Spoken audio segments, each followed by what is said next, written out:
Hey everybody, how's it going? Today we're gonna finally fix the scooter. We got our parts from Scooter Works in Chicago. They actually came in a while back. Today is just the first time I've had a chance to fix the dang thing. So I'll show you what parts we got. We got our genuine clutch plate here. We've got the brass plungers. I told you guys I was going to get two so I could just have one on standby to replace it. And the clip that holds the clutch plate in. So we're going to go ahead and install that stuff. I'm going to show you guys how to do it. I'm not a scooter mechanic. I'm going to do this stuff the best way I can think of. It should be pretty straightforward. That little clutch plate goes in there. The clip goes into two of the holes and holds it in, and the plunger just sits into the bore on the clutch cover. So I'm going to show you guys how I'm going to do that, and then we're going to adjust the clutch and take it for a spin. So here we go. Alright guys, so I've got this old clutch sitting here, and I just wanted to show you how this goes in and out of the bike, because there's not a lot of room to work with the camera and everything, and not a lot of light. So here's your new clutch plate, and it sits in the bore of the clutch pack just like that, and your clip actually holds it in place. So you go ahead, the clip goes in one hole on that side, and then you get a pair of pliers there, and you just clip it, slip it in place on the other side just like that, and it holds it in there. And then your brass plunger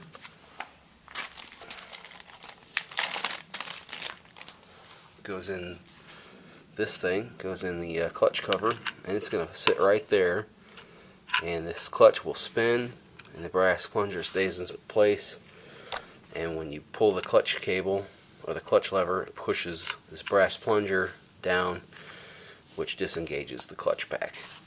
So I'm going to go ahead and install this on the bike, and I'll show you how to put this in the clutch cover. Alright guys, so something I do when I'm putting anything together that needs to be lubricated, and it's brand new parts. This goes for pistons, brake assembly stuff, anything that's got a moving part that's, you know, metal on metal contact that doesn't have an actual bearing, like a ball bearing. I always use some of this. This is motor assembly grease, and it's a big tube. I've had this one for years, probably 10 years, and I've yet to go through it. And what I'll do, and this is, it's just a heavy, it's not a heavy grease, it's a really lightweight assembly lubricant, but this bushing is going to sit in this bore, and it doesn't, it just moves in and out. It doesn't spin or anything, but, you know, why not put something in there to kind of help it move around? And then while I'm at it, I'm just going to squirt some in the crease here on the lever, you know, because why not? So a little bit of this goes quite a long ways, but I don't know, it's a precaution that I take. So anyway, you've got that arm in there, and that notch fits around the arm, and you just slide that thing in there, and I'm going to put a little grease over the top of it, because that's just spins on there, and that's it. When you pull the clutch lever, it pushes it out just like that,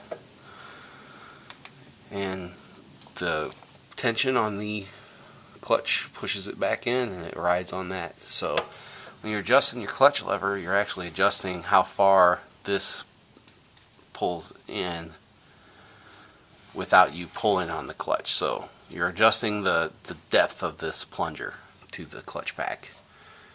So that's that. Next thing to do is to put the cover back on and bolt it all up. Alright, so there's no sealer or anything on this. There's no gasket. So you just want to make sure your clutch lever, your plunger's in there good. Make sure everything's clean. Stick that back in.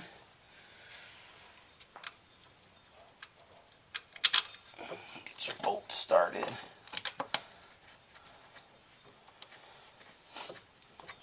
One tip I can tell you about bolting stuff back up: never put your first bolt in and tighten it down all the way.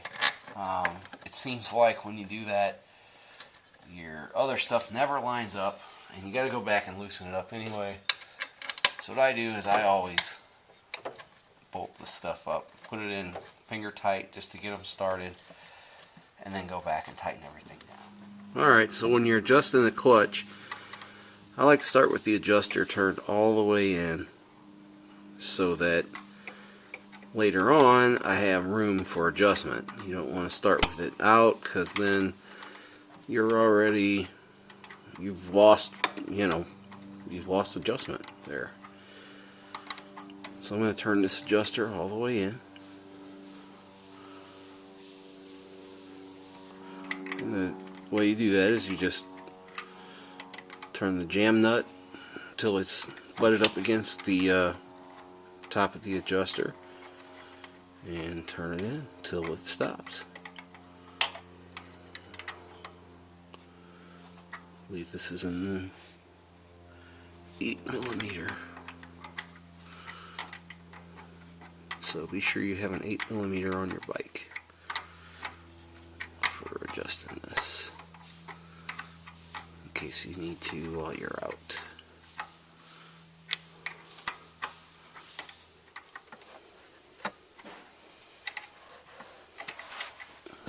Alright, so we've got the clutch cable pulled back as far as we can. There's no tension on the stopper, on that whatever this thing is called. So we're going to loosen up this, I'm going to call it a stopper. We're going to slide that down as far as we can, and see how there's that little bit of play there. That's the slack between the adjuster, between the plunger and the clutch housing, and that's the spring tension I'm pushing against. So I'm going to pull that down. This is not the easiest thing in the world. The thing we can do is kind of hold it with the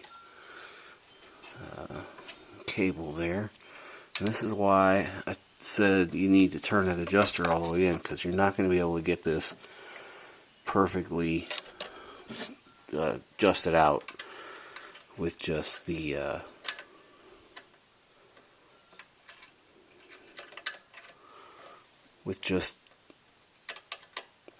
wrenches that you have here.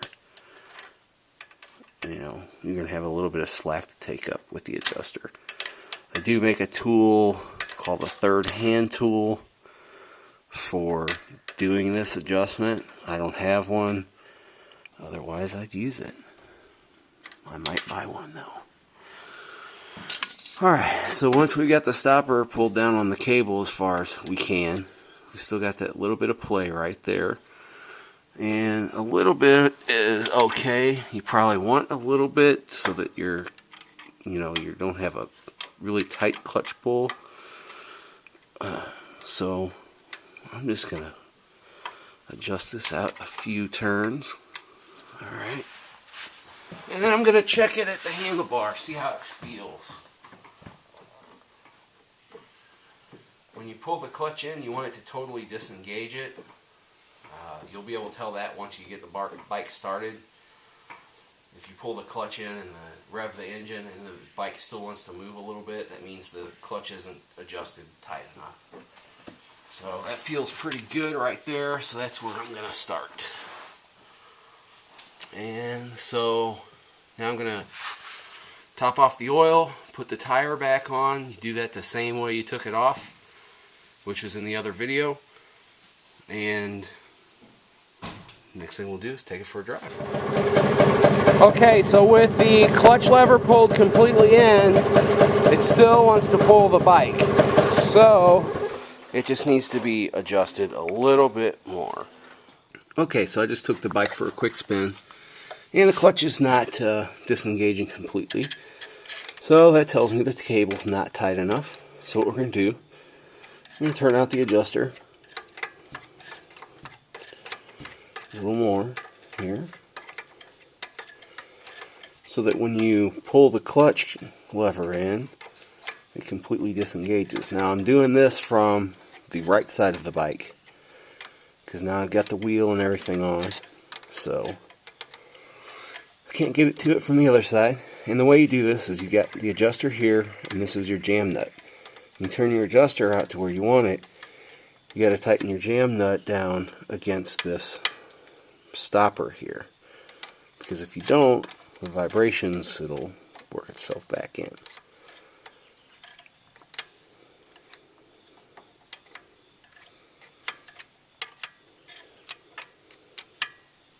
Alright, so we've got that snug. Seems like we've got it adjusted now. I can click it into gear. It doesn't kill the motor. But yeah, it doesn't kill the motor. That was just the motor dying for some reason. Anyway, everything seems to be working fine. Took it for a little drive. So I would say we're fixed. So next time I fix on the scooter here, I'll be sure and let you guys know. See you later.